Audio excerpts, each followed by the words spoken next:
अगर हम बात करते हैं सीपीसी की, तो इसका जो हिस्टोरिकल बैकग्राउंड है,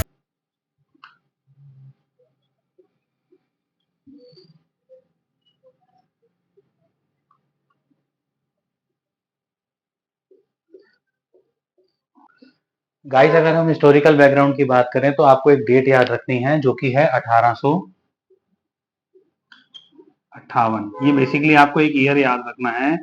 अगर हम बात करते हैं 1858 की, तो 1858 से पहले हमारी कंट्री में कोई भी ऐसा लॉ नहीं था जो सिविल प्रोसीजर कोड को रेगुलेट करता हो, या कोई ऐसा यूनिफॉर्म लॉ नहीं था।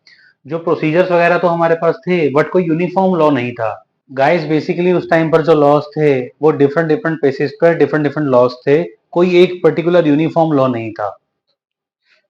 बेसिकली डिफरेंट डिफरेंट जो कोर्ट्स थे वो डिफरेंट डिफरेंट रूल्स फॉलो करते थे सिविल प्रोसीजर के मैटर में। कोई यूनिफॉर्मिटी नहीं थी। उस टाइम पर ना बहुत प्रॉब्लम होती थी, क्योंकि कोई लॉ में कोई भी यूनिफॉर्मिटी नहीं थी। तो इस वजह से जो लेजिस्लेटिव काउंसिल थी, जो हमारा अंग्रेजों का टाइम था, उस टाइम पर basically legislative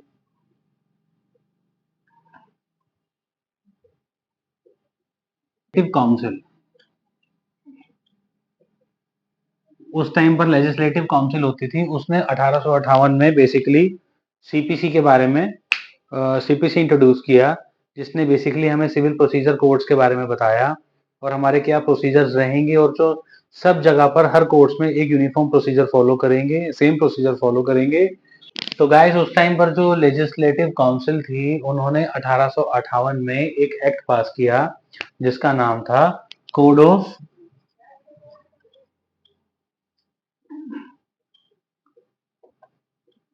civil procedure 1858। Basically ये उस एक्ट का नाम था, लेजिस्लेटिव काउंसिल ऑफ इंडिया।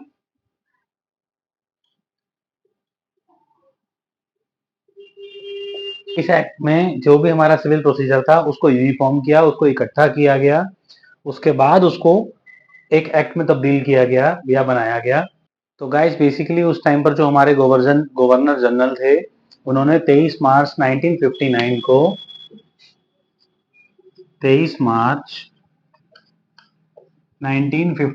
को अपनी एसेंट दे दी, और उस टाइम सीपीसी को बेसिकली लागू किया गया। जो बेसिकली उन 23 मार्च 1959 को जो हमारा एक्ट बना था, ये बेसिकली पहला एक्ट था। और इस एक्ट में भी कई कमियां थी। जो आपको पता है, जब कोई पहला एक्ट बनता है तो उसमें कई चीजें यूज करने के बाद में, या उसको समझने के बाद में, या लागू करने के बाद में पता चलता है कि इसमें कुछ कमियां रह गई हैं। तो उसके अंदर बेसिकली कुछ कमियां रह गई थी। तो हम उसके बाद मैं एक डेट आपको और बताऊंगा, वो डेट आप जरूर ध्यान रखिएगा। वो डेट है आपकी वो डेट है बेसिकली आपकी 1877। अब 1877 में आपका एक नया सीपीसी दोबारा से इंट्रोड्यूस हुआ, लागू हुआ, जिसमें उसने हमारा जो पुराना एक्ट था उस पूरे के पूरे एक्ट को रिप्लेस कर दिया।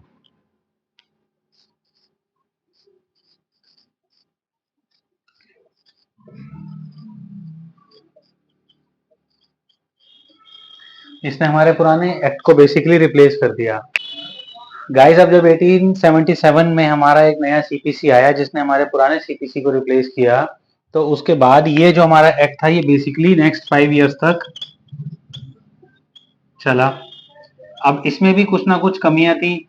बेसिकली इस एक्ट को बार बार अमेंड करना पड़ता था, और इसमें कुछ चेंजेस लाने पड़ते थे, क्योंकि कई चीज़ों में भी अभी भी बेसिकली सेटिस्फेक्शन नहीं था, या कई चीज़ों में भी अभी हमारे पास कुछ ऐसी चीज़ें थी जो रह गई थी। तो उस केस में फिर दोबारा नेक्स्ट 5 इयर्स के बाद में एक नया एक्ट लाया गया। उस केस में बेसिकली हमारा जो एक्ट आया वो आया 1882 में।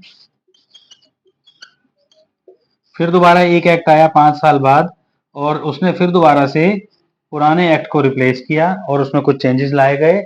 लेकिन अभी भी इसके अंदर कुछ टाइम बाद पता चला कि अभी भी इसमें कुछ कमियां थी, और कमियां होने की वजह से फिर इसके अंदर एक फाइनल अमेंडमेंट हुई और एक फाइनल एक्ट आया। गाइस अब हम बात करते हैं अगर 1882 की, तो इसके बाद में सारी शॉर्टकमिंग्स को दूर करते हुए, सारे अमेंडमेंट्स को दूर करते हुए, सारी चीज को अच्छे से समझते हुए 1908 में 1908 में 1908 में बेसिकली हमारा एक फाइनल सीपीसी जो है वो लागू हुआ, जो हम बेसिकली आज भी फॉलो करते हैं।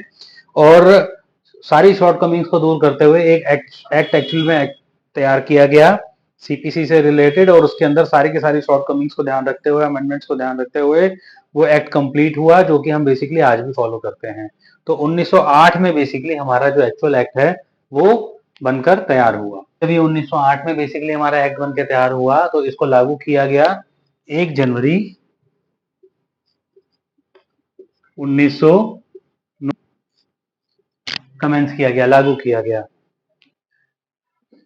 गाइस, मैंने जो आपको ये डेट बताई थी 1908, ये था 21 मार्च 1908 एक्ट तैयार हुआ था, बट ये कमेंस हुआ था 1 जनवरी 1909 को, जो बेसिकली हम आज भी फॉलो करते हैं। गाइस, मैं आपको एक बात और बता दूं, बेसिकली 2002 में इन द ईयर 2002 एक बहुत बड़ी इसमें सीपीसी में एक ड्रास्टिक चेंज किया गया था, एक बहुत बड़ी अमेंडमेंट्स की गई थी। तो अगर हम बात करते हैं सन 2002 की, तो उस टाइम बेसिकली सीपीसी में काफी अमेंडमेंट्स की गई थी। लेकिन अगर हम बात करें 1908 की, तो बेसिकली ये जो हमारा 1 जनवरी 1909 है, जो हमारा एक्ट इस टाइम पर सीपीसी जो हमारा लागू हुआ था, हम बेसिकली उस एक्ट को शुरू से लेकर अब तक हम फॉलो करते आ रहे हैं। इसमें कुछ अमेंडमेंट जो कुछ चेंजेस किए गए थे जो कि 2002 में थे, बट एक्चुअल में एक्ट हम वही फॉलो करते हैं। हुआ हिस्टोरिकल बैकग्राउंड। अब मैं अगर आपको एम बता दूं, तो मैं आपको ये बता रहा हूं कि जो हमारा सीपीसी का मेन एम है वो है, the main aim of CPC is to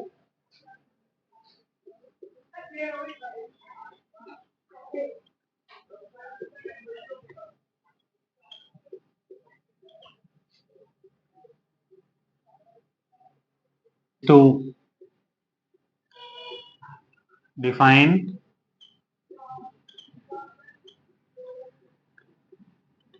amend and consolidate.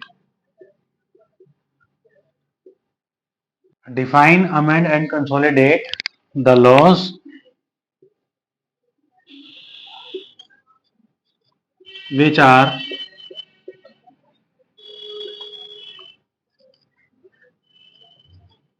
followed in the court